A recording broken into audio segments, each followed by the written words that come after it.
Film में अगर वो सीन नहीं होता तो कुछ ना चेंज होता। पता नहीं है क्यों डाला जाता है, अक्षय कुमार डलवाते हैं क्या कि यार मुझे थोड़ा मौका मिल जाएगा अपनी मार्शल आर्ट स्किल्स दिखाने का। वो उनको कॉमेडी, जैसा कि मैंने पहले बताया, मुझे पिछली दो के मुकाबले विकास विरोधी फिल्म है। इसमें इस इंडस्ट्रियलिस्ट को टारगेट किया गया है और किसानों को सॉफ्ट दिखा दिया गया है, एनजीओ को सॉफ्ट दिखा दिया गया है, ये किया गया है, वो किया। 10 चीजें मैं भी बना सकता हूँ, एक वीडियो में अलग से इसी पे बना सकता हूँ कि जॉली LLB 3 में क्या क्या प्रोपेगेंडा है। नमस्ते दोस्तों, राम राम दोस्तों। हाल ही में फिल्म आ गई है जॉली LLB 3, जैसा कि नाम से ही पता चल रहा है थर्ड पार्ट है, तो इस श्रृंखला की तीसरी फिल्म है। हालांकि इसे सीक्वल प्रॉपर्ली नहीं कह सकते इन वाली फिल्मों को, क्योंकि कहानी तीनों में भिन्न रहती है। ऐसा नहीं है, कहानी आगे बढ़ रही है। हाँ, पात्र वही रहते हैं और थोड़ा बहुत चुटकुले उसी तरीके के रहते हैं। कोर्टरूम ड्रामा, कहने को तो कोर्टरूम ड्रामा है, क्या है ये इस वीडियो में आगे हम चर्चा करेंगे। साथ ही फिल्म का रिव्यू करने का प्रयास करूंगा। अगर आपने फिल्म देख ली है तो आप ये रिव्यू देख सकते हैं, अगर आपने फिल्म नहीं देखी है तो भी आप ये रिव्यू देख सकते हैं, क्योंकि जैसा कि आप जानते हैं मेरी चैनल पर जो रिव्यूज होते हैं प्रॉपर एकदम स्पॉइलर फ्री होते हैं। कोई मैं आपको कहानी में अगर स्पॉइलर होगा भी या नहीं भी होगा वो मैं स्पॉइलर नहीं दूंगा, तो निश्चिंत होकर के आप ये वीडियो देखें अंत तक और उसके बाद आप डिसाइड करें कि आप ये फिल्म देखना चाहते हैं या नहीं। साथ ही अगर आप चैनल पर पहली बार आए हैं तो कृपया करके चैनल सब्सक्राइब कर दीजिएगा, बेल आइकन दबा दीजिएगा, ताकि मैं ऐसी कोई भी वीडियो बनाऊं तो आपके पास नोटिफिकेशन पहुंच जाए। सर्वप्रथम फिल्म निर्देशक की अगर बात करें तो निर्देशक लेखक दोनों एक ही हैं, सुभाष कपूर। पुरानी दोनों फिल्में जो जॉली LLB 1 है 2 है, दोनों इन्होंने ही बनाई है। इसका भी लेखन भी इन्होंने किया है और निर्देशन भी इन्होंने किया है। कहानी विदाउट स्पॉइलर, आप ट्रेलर से ही थोड़ी बहुत समझ जाएंगे। अगर आपने ट्रेलर नहीं देखा है तो देखिएगा, कोई ट्रेलर में भी ऐसा स्पॉइलर नहीं है, आप ट्रेलर देखने के बाद भी फिल्म एंजॉय कर सकते हैं। तो कहानी एक लाइन में बहुत सिंपल सी है कि एक इंडस्ट्रियलिस्ट है, उसने गांव की जमीन को एक्वायर किया है एक प्रोजेक्ट के लिए, और उस प्रोजेक्ट में जो धांधलेबाजी होती है, उस पूरी धांधलेबाजी के बीच हमारे एक पात्र या कुछ पात्र जो हैं वो आत्महत्या कर लेते हैं गांव के। उसके बाद उस आत्महत्या के कारण गांव के जो एक एका कह दें वो हो जाता है, या फिर वो लोग खड़े हो जाते हैं इस प्रोजेक्ट के अगेंस्ट, इस पूरी व्यवस्था के अगेंस्ट, और उन लोगों को न्याय दिलाने पर पूरी फिल्म बेस्ड है। दोनों जॉली जो हमारे हैं मुख्य भूमिका में, अरशद वारसी, अक्षय कुमार, दोनों का पात्र जॉली जॉली ही है, एक जगदीश त्यागी, एक जगदीश्वर मिश्रा। तो हमारे दोनों जॉली उन्हें न्याय दिलाने में क्या क्या अपनी भूमिका निभाते हैं, और अंत में वही जॉली LLB 1 और 2 की तरह एक मोनोलॉग सा होता है, कुछ सीख सी मिलती है, उस तरीके की कहानी है। यही पूरी कहानी है, सरल सी कहानी, बहुत सिंपल है। कुछ ऐसा अगर आप बहुत बड़ा एक्सपेक्ट कर रहे हो, बहुत बड़ा थ्रिलर एक्सपेक्ट कर रहे हो, ऐसा कुछ नहीं है, बहुत सिंपल स्टोरी है। हो सकता है आप शुरू से ही ये जज करके चले कि हाँ यही हो रहा होगा, और वही अंत तक होगा। मास एंटरटेनर इसे नहीं कह सकते, क्योंकि एंटरटेनमेंट के साथ साथ हाँ वो कॉमेडी वाला फैक्टर है, लेकिन एक सीख वाला फैक्टर भी है। मसाला फिल्म भी इसे कहना ठीक नहीं होगा। तो बहुत सिंपल स्टोरी है। कास्ट की बात कर लेते हैं, कास्ट और एक्टिंग। इस बार दोनों जॉली जो थे हमारे, उनका मिलन हुआ था। जॉली LLB 1 यानी कि अरशद वारसी, जो हमारा मेरठ वाला जॉली है। अरशद वारसी की एक्टिंग की बात करें तो भाई कॉमेडी की जो टाइमिंग है उस बंदे की, वो हम मुन्ना भाई में देखें, गोलमाल में देखें, कहीं भी देखें, वो बंदे की कॉमिक टाइमिंग एक तरीके से ओवर पावर कर लेता है वो बंदा स्क्रीन को। यहां भी ठीक है, Akshay is a bigger star, वो स्टार वाला हो रहा है, लेकिन मुझे कहीं कहीं कॉमेडी टाइमिंग के मामले में वो अक्षय से बेटर लगे। डायलॉग डिलीवरी अरशद वारसी की इतनी जबरदस्त है ना भाई, वही मैंने कहा ना, मुन्ना भाई का सबको याद है वो सर्किट का पात्र। एक जो चीज होती है ऐसे सीक्वल्स के साथ, जैसे फर्स्ट पार्ट है, उसी की तरह का अगर आपका पात्र है, उसी को इमिटेट करना, एक तरीके से पूरा स्क्रीन पे उसी तरह उतारना, यहां पे भी बिल्कुल वैसा ही लगा है। वही एकदम फर्स्ट वाले जॉली वाली भाई है। तो अरशद वारसी को इस मामले में ट्रस्ट कर सकते हैं, ये मैंने देख लिया इन दोनों फिल्मों से। मोनोलॉग की बात करें तो एक अंत में जो जैसा कि मैंने बताया मोनोलॉग है, वो बढ़िया है उनका, सुन करके जैसे फर्स्ट पार्ट में था वैसा ही यहाँ पे है, सुन के बढ़िया लगेगा।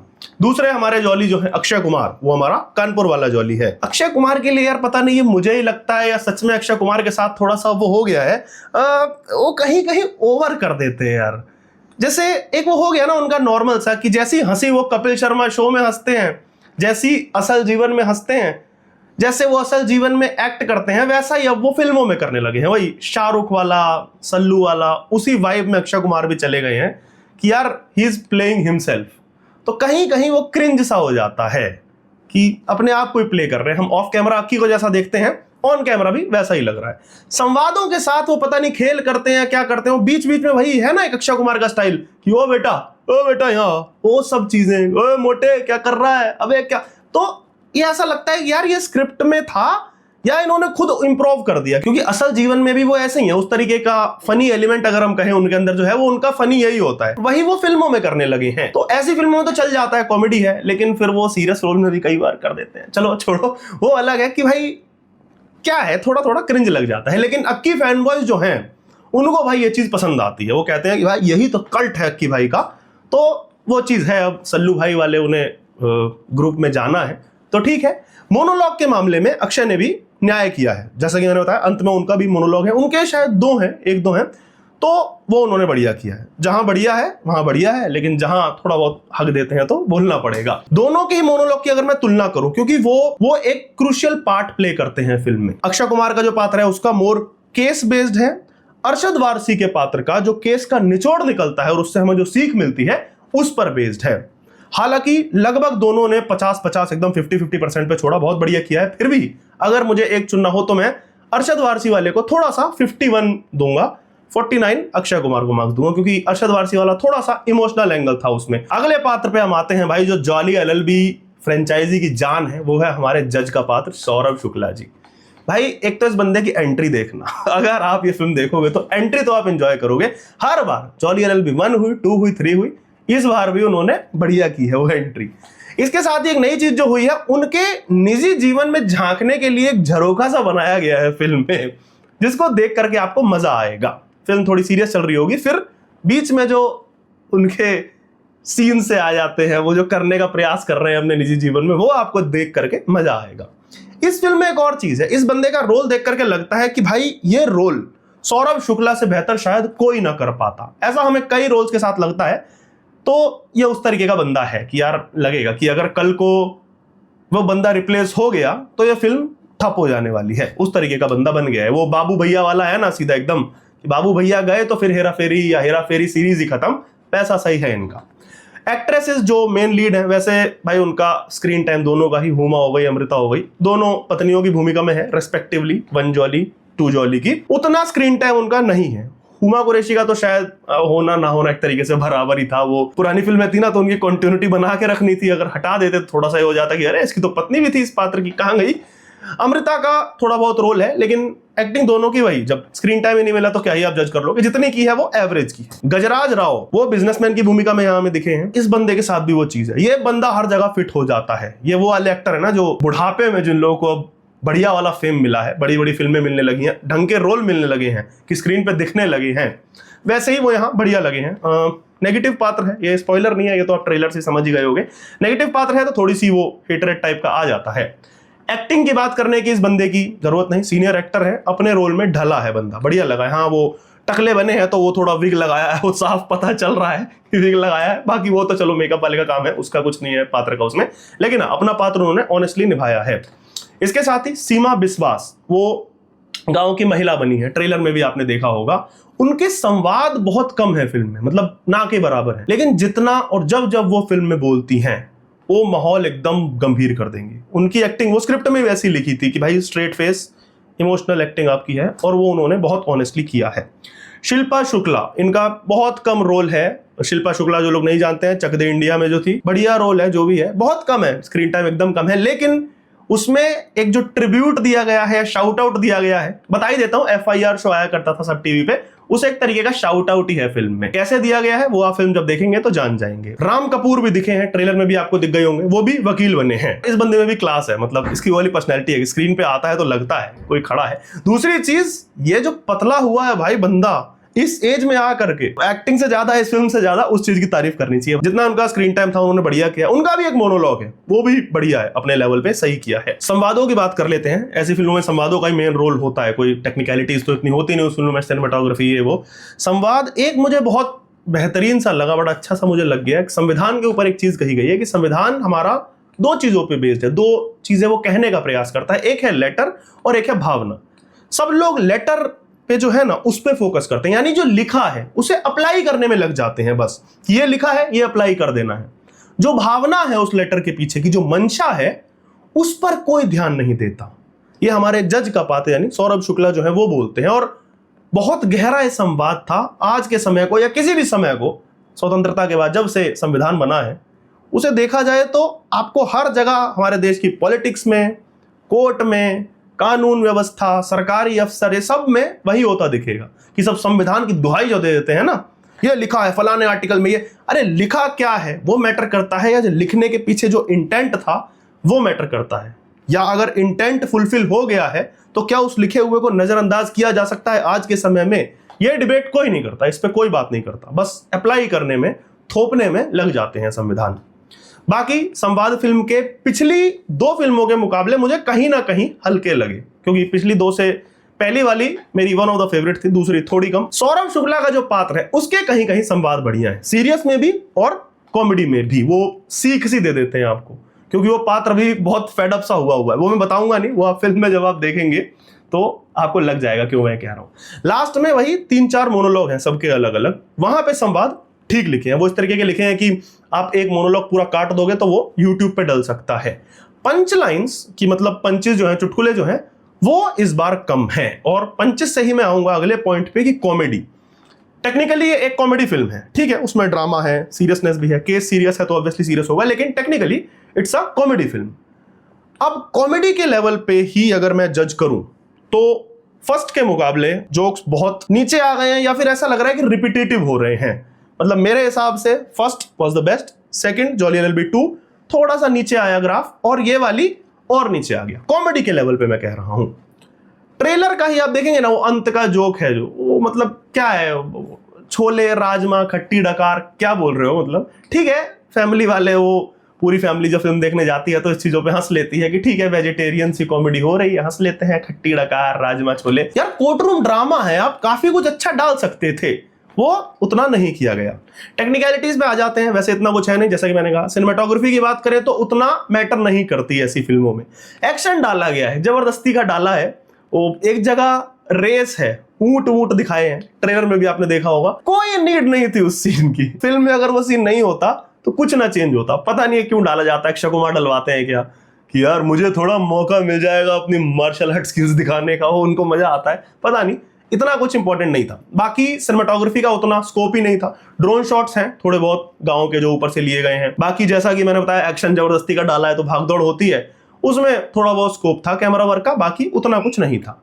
बैकग्राउंड म्यूजिक की बात कर लेते हैं। बैकग्राउंड म्यूजिक और गाने फिल्म में नहीं है भाई, बहुत अच्छी बात है, धन्यवाद। क्योंकि मसाला फिल्म जब बनाई जाती है ना, तो हम मसाला फिल्म का हमारे देश में वो है कि अरे गाना डाल दो, आइटम सॉन्ग डाल दो कोई बीच में, अरे जरूरत नहीं है, कोई बात नहीं, डाल दो। नोरा फतेही को नचा दो यार, नाच रही है, उसको मजा आ रहा है, यूट्यूब चैनल पे नाच रही है, फिल्म में नचा दो। हाँ, एक सैड सॉन्ग है बीच में, वो लेकिन फिल्म के साथ ड्राइव हो जाता है। वो उस टाइम पे जो फिल्म चल रही होगी पर्दे पे, आपको जब वो सैड सॉन्ग आएगा वो ठीक लगेगा। कहीं कहीं बीजीएम बहुत बढ़िया लगा, मतलब मुझे बढ़िया लगा, क्योंकि मुझे एक्सपेक्टेड नहीं था। मैं एक्सपेक्ट नहीं कर रहा था कि ऐसा भी बीजीएम आ जाएगा क्या। जैसा कि मैंने बताया, वो रेस है, ऊंट की रेस है, ऊंट है, तो वो शायद बीजीएम के लिए डाला गया था फिल्म में, क्योंकि उस सीन में बीजीएम बैकग्राउंड म्यूजिक जो है बहुत बढ़िया लगा मुझे। और मतलब वो ऐसा था कि मैं यूट्यूब पे ढूंढूंगा उसे कि क्या था, बढ़िया सा, ध्यान रखने लायक, याद में रह गया। बाकी फिल्म में ऐसा कुछ मतलब इतना तगड़ा नहीं है कहीं पे बैकग्राउंड म्यूजिक जो आपको याद रह जाए या नोटिस हो जाए। एडिटिंग की बात कर लेते हैं। 2 घंटे 37 मिनट की फिल्म है। अब क्या कट सकती थी, थोड़ी छोटी हो सकती थी शायद, क्योंकि कहीं कहीं ड्रामेटिक हो गया थोड़ा सा। अब वो ड्रामेटिक इमोशनल ड्रामेटिक भी है, थोड़ा सा कॉमेडी वाला ड्रामेटिक भी है। कॉमेडी वाला ड्रामेटिक मैं इसलिए भी कह रहा हूं क्योंकि कई जगह ऐसा लगता है कि कॉमेडी करने का प्रयास हो रहा है, उतनी तगड़ी हो नहीं पा रही, पर वो जो प्रयास हो रहा है उसमें समय गया है। वैसी सी वाइब आती है कि यार ये वाला सीन काट ही देते, उतनी तो हंसी आ नहीं रही है, आपने क्यों लिखा ये। पर वही है ना कि वन टाइम वॉच में इस तरह की फिल्में चल जाती हैं, इस तरह की कॉमेडी चल जाती है, एक बार आप हंस लोगे, बोर आप नहीं होगे। कि अगर कोई कहे यार 2 घंटा 37 मिनट लंबी है उस वजह से बोर नहीं, लंबाई में वो बोर नहीं होगे। बाकी एडिटिंग में उतना काम नहीं था, सीधी सीधी टाइमलाइन चल रही थी हमारी, 1-2 फ्लैशबैक थे, बाकी बस दैट्स इट। प्रोडक्शन डिजाइन की मैं बात करूं, वो थोड़ा सा ठीक था, उसमें स्कोप था। सेट तो वही है कोर्ट वाला, कुछ नथिंग न्यू, उसमें तो क्या ही कर लोगे। गांव जो दिखाया है वो एकदम ठेठ राजस्थानी है। पता नहीं हमारे यहाँ गांव दिखाते हैं तो बिल्कुल ही ऑब्सेस्ड हो जाते हैं कि एकदम वो दिखा दूंगा, कि आपको ना गांव देख करके ऐसा लगेगा कि भाई इस गांव में ना एक बूंद पानी नहीं होगा, पता नहीं क्यों। लेकिन ठीक है, वो स्क्रिप्ट की डिमांड थी कि गांव वाले और गांव दोनों ही गरीब लगने चाहिए, तो भाई गरीब तो लगे हैं, उसके लिए ठीक है, कॉस्ट्यूम वॉस्ट्यूम और गांव का वो सेट ठीक बनाया गया है। कंक्लूजन की अगर हम बात करें अंत में कि भाई गुड और बैड कैसी लगी, अब सीधी सी बात है भाई, तीसरा पार्ट था तो पहली और दूसरी से थोड़ा बहुत तुलना तो होगी। मेरे विचार में क्या अच्छा था क्या बुरा था, पिछली दोनों के मुकाबले इस बार जो केस था, यानी कि ओवरऑल जो प्लॉट था हमारा, वो कहीं ना कहीं हल्का था, सामने सीधा सीधा दिख रहा था। मतलब फर्स्ट हाफ में ही आप देख रहे होगे केस तो आपको लगेगा हाँ यार ऐसा ही कुछ निकलेगा, और वो वैसा ही निकलेगा। कोई ऐसा नहीं है कि जैसे जॉली एलएलबी 1 और 2 में थोड़ा सा था कि लास्ट में कुछ थ्रिल खुलता है, वो अपने आप में मीम बन गया था ये वाला तो, कि यार अल्लाह इससे भी आगे होता है क्या, उस तरीके का वैसा कुछ नहीं है। कोई इन्वेस्टिगेशन टाइप की नहीं है, कोई ऐसा थ्रिल नहीं है कि कोई कहीं जाके इन्वेस्टिगेट कर रहा है। जैसे पिछली वाली में अक्षय कुमार का पात्र कश्मीर जाता है, फिर वो बनारस जाता है, मस्त तो थोड़ा बहुत कॉमेडी वहां पे होती है, वैसा इसमें कुछ नहीं है जैसा कि जॉली एलएलबी 2 में था। कॉमेडी जैसा कि मैंने पहले बताया मुझे पिछली 2 के मुकाबले हल्की लगी, क्योंकि शायद कहानी इस बार गंभीर है, केस इस बार गंभीर है। एक चीज जो बढ़िया लगी कि रेफरेंसेस इस बार बहुत थे। अब रेफरेंसेस मैं किसे कह रहा हूं, जैसा कि आप जानते हैं जॉली एलएलबी दोनों ही फिल्मों में, चाहे पहली हो दूसरी हो, केसेस उसी तरीके के रहते हैं कि आपको लगता है कि हाँ यार ऐसा हुआ तो है, या किसके साथ हुआ है, या कुछ ऐसा बड़ा हुआ है क्या देश। जैसा कि पहली में हिट एंड रन था, दूसरी में फेक एनकाउंटर की बात होती है, तीसरे में अभी जमीन एक्वायर करने की बात है। लोग देख के कहेंगे कि हाँ ऐसा होता तो है, पर किसी को डायरेक्टली टारगेट नहीं किया गया है फिल्म में, किसी का नाम नहीं लिया गया। अब भाई कहने को तो बहुत कुछ कहा जा सकता है, इसमें भी कई रिव्यूअर बोल सकते हैं कि दोस्तों ये जो है विकास विरोधी फिल्म है, इसमें इस इंडस्ट्रियलिस्ट को टारगेट किया गया है और किसानों को सॉफ्ट दिखा दिया गया है, एनजीओ को सॉफ्ट दिखा दिया गया है, ये किया गया है, वो किया। 10 चीजें मैं भी बना सकता हूं, एक वीडियो में अलग से इसी पे बना सकता हूं कि जॉली एलएलबी 3 में क्या क्या प्रोपेगेंडा है, लेकिन मुझे उसमें इंटरेस्ट नहीं है भाई। मैं सिनेमा के बेसिस पे बता रहा हूं, हर फिल्म में इतना उतना कुछ ना कुछ निकल जाएगा। अगर आप सिनेमा की दृष्टि से देखेंगे तो इस फिल्म में ऐसा कुछ बहुत ग्रैंड नहीं निकलता। वही है, गरीब को थोड़ा सा गरीब दिखाया जाता है, अमीर को थोड़ा सा वैसा दिखाया जाता है कि हाँ ये नेगेटिव है पात्र थोड़ा सा, वही है। उससे ज्यादा कुछ प्रोपेगेंडा खोद खोद के ढूंढ के निकालोगे तभी निकलेगा, वैसे नहीं निकलेगा। जो चीज बढ़िया है वो आपको कहनी पड़ेगी, किसी को डायरेक्ट टारगेट नहीं किया लेकिन फिर भी अपनी बात कह दी। नेशनलिज्म के नाम पर जो लोग गरीब को, आम आदमी को जो चरस पिलाते हैं, उस पे अच्छा एक कटाक्ष किया गया है, उसको अच्छा उत्तर दिया गया है। एक स्पॉइलर दे देता हूं इसी में, जब मैं रेफरेंसेस की बात कर रहा हूं, वीएम नाम के व्यक्ति को टारगेट किया गया है। अब मैं यही बोलूंगा, इससे ज्यादा नहीं बोलूंगा। जिन लोगों ने देख ली हो फिल्म वो कमेंट्स में बता दीजिएगा, और जिन्होंने नहीं देखी है वो कमेंट्स में गेस करिएगा कि वीएम ये क्या हो सकता है। एक और पॉइंट, जो मैं तीसरी श्रृंखला तक मैं आया हूं तो मैं इस पे ये चीज कहना चाहूंगा, ये कोर्टरूम ड्रामा नहीं रही है, मतलब अब नहीं रही है, टेक्निकली नहीं रही है। अब ये एक कॉमेडी प्लस ड्रामा फिल्म है जिसमें एक कोर्ट केस होता है और कोर्ट के कुछ सीन्स हैं जिसमें हम संविधान, इंडियन पीनल कोड, मतलब इंडियन पीनल कोड क्या, वही बात करते हैं कि ये धारा वो धारा, उस तरीके का। इंडियन पीनल कोड तो बचा नहीं, भारतीय न्याय संहिता हो गई है। तो इसमें इन सब चीजों की बात होती है, फिर भी जो कॉमेडी है या जो कटाक्ष है या जो सीन्स हैं वो इनको मद्देनजर रखते हुए नहीं लिखे जाते। अब जैसा कि मैंने बताया, अक्षय कुमार जो है वो अलग ही अपना एथलीट और मार्शल आर्टिस्टिक स्किल्स दिखाने के मौके ढूंढ लेते हैं। तो ये काइंड ऑफ कोर्टरूम ड्रामा ऐसे नहीं कह सकते। कोर्टरूम ड्रामा एक अलग ही जॉनरा होता है, उसमें जो कॉमेडी भी होती है वो कोर्ट को लेकर के होती है, कानून व्यवस्था के जो लूप होल्स हैं, जजेस को लेकर, कॉलेजियम को लेकर, इसमें वो है। लेकिन फिल्म का केवल 10% हिस्सा, बाकी जो कॉमेडी है वो अपनी पर्सनल कॉमेडी हो रही है, नॉर्मल कॉमेडी हो रही है। जैसा कि मैंने बताया ना ट्रेलर में कि खट्टी डकार, राजमा छोले, उस तरह की कॉमेडी है। इसका न्यायिक व्यवस्था से, जज से, कोर्टरूम से इतना लेना देना नहीं है, तो आप वैसे भी कर सकते हो। हाँ, हंसी आना ना आना ये अलग विषय है। मैं ही नहीं कहूंगा कॉमेडी पे आपको हंसी नहीं आएगी, हो सकता है आपको आए, लेकिन वो जो कॉमेडी है वो अलग है, उसको कोर्टरूम ड्रामा ना कहें। तो यदि आपको ये देखना, इस तरह की कॉमेडी देखनी है, फैमिली ड्रामा जैसा ही कह सकते हैं, तो आप फैमिली के साथ जा सकते हैं। वन टाइम वॉच है फिल्म, आप इंजॉय करोगे। और यदि आपको असली कोर्टरूम ड्रामा देखना है और कोर्टरूम के साथ साथ वकीलों और वकालत और कानून को लेकर के असली जो कॉमेडी होती है वो अगर अभी तक आपने नहीं देखी है तो भाई आप बहुत बड़ी चीज मिस कर रहे हो, और वो है नेटफ्लिक्स पर मामला लीगल है सीरीज। वो अवश्य देखें, इसका भी अगला पार्ट बनने वाला है। तो मामला लीगल है देखना है पहले या जॉली एलएलबी 3 देखनी है, वो आप डिसाइड करिए। तो दोस्तों मैंने जॉली एलएलबी 3 फिल्म जो हाल ही में आई है उसका रिव्यू करने का प्रयास किया। अगर आपने वीडियो यहां तक देखा है तो आपने अपना मन अब तक बना लिया होगा शायद कि आपको इस तरह की फिल्म देखनी है या नहीं देखनी है। अगर नहीं देखनी है तो मैं इंसिस्ट करूंगा कि नेटफ्लिक्स पे मामला लीगल है जरूर देखिएगा, अगर अब तक ना देखा हो तो। बहुत मजेदार सीरीज है, उसमें भी एक त्यागी जी हैं, इसमें भी एक त्यागी जी हैं, उसमें रवि किशन का पात्र है, इसमें अरशद वारसी है। मैं देख करके सोच रहा था कि यार कुछ तो है, मतलब हर कोर्टरूम ड्रामा में एक कैरेक्टर त्यागी और वो भी वकील, मतलब क्या है ये? त्यागी समुदाय का वकीलों से कुछ मतलब है क्या? आपको क्या लगता है ये आप कमेंट्स में बताएं। इसके साथ ही अगर आपने जॉली एलएलबी 3 देख ली है वो आपको कैसी लगी वो कमेंट्स में बताइएगा। ये वीडियो कैसा लगा वो भी आप बता सकते हैं। साथ ही अगर चैनल अब तक सब्सक्राइब नहीं किया है तो कृपया करके सब्सक्राइब कर लें भाई, बहुत मदद होती है चैनल की मेरी। बेल आइकन दबा दीजिएगा ताकि आगे मैं और फिल्म रिव्यूज डालूं या और भी इस तरह के वीडियोस डालूं तो आपके पास नोटिफिकेशन पहुंच जाए। वीडियो यहां तक देखने के लिए आपका बहुत बहुत धन्यवाद।